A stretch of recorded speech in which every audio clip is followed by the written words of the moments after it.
Seorang kawan bercerita kepada saya dengan semangat yang berapi-api tentang pekerjaan kawannya yang semalam menghasilkan cuan 1.200 US dollar.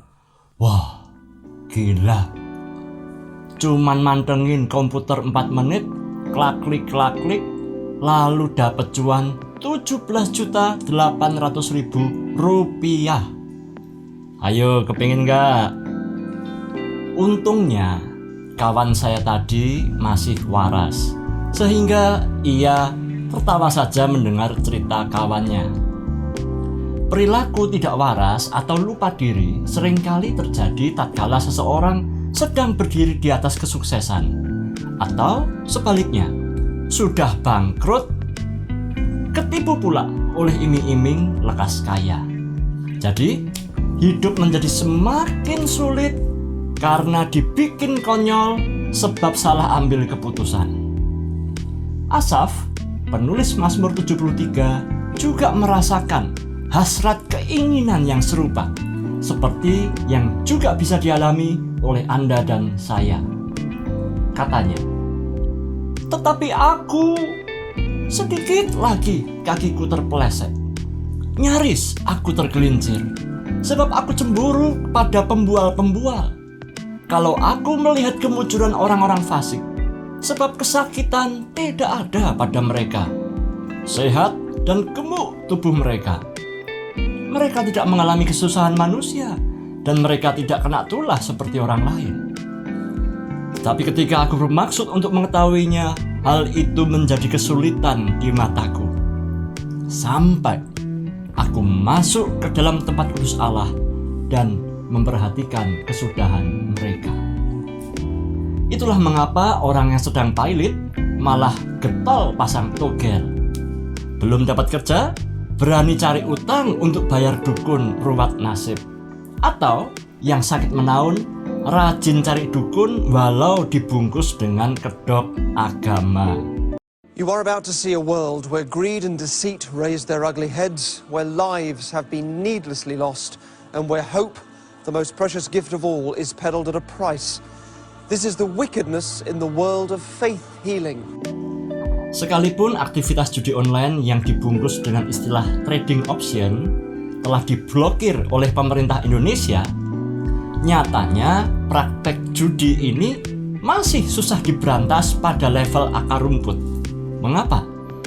Karena orang-orang di zaman yang susah ini sudah kadung kecanduan rupanya.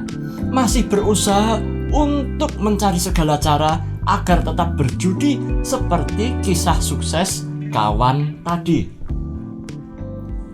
Mazmur Asaf di ayat 1 dan selanjutnya berkata, sesungguhnya Allah itu baik bagi mereka yang tulus hatinya, bagi mereka yang bersih hatinya.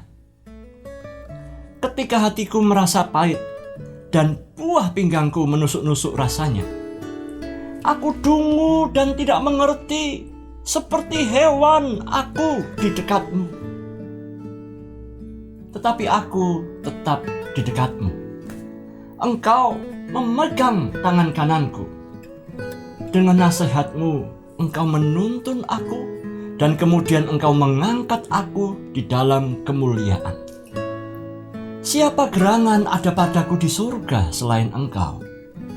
Selain engkau tidak ada yang kuingini di bumi. Hari ini kita belajar dari Asaf melalui Mazmur 73 bahwa saat iming-iming tipu muslihat datang menghampiri Anda, sikap terbaik yang dapat kita lakukan adalah diam.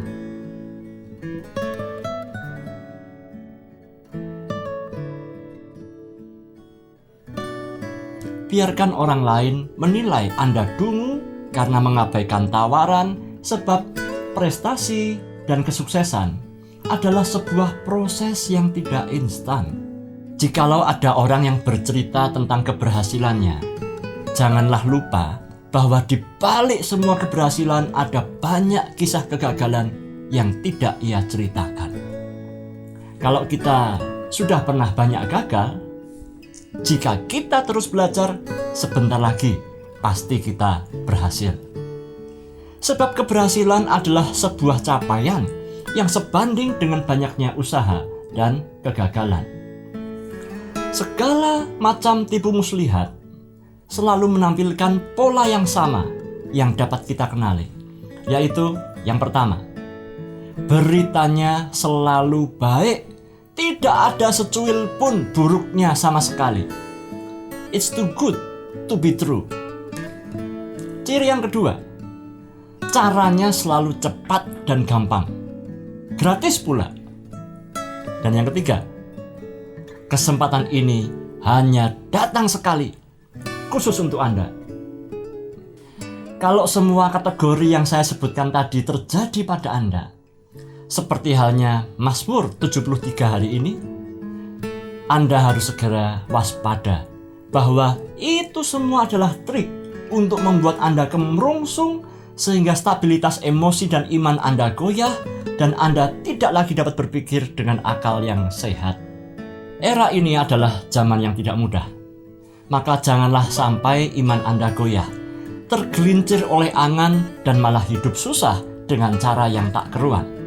Ingat rekan-rekan, kemenangan hidup ini bukanlah diraih oleh siapa yang cepat dalam perlombaan, tetapi kemenangan dan keberhasilan dalam hidup ini diraih oleh siapa yang dapat bertahan hingga titik nafas penghabisan. Tuhan memberkati.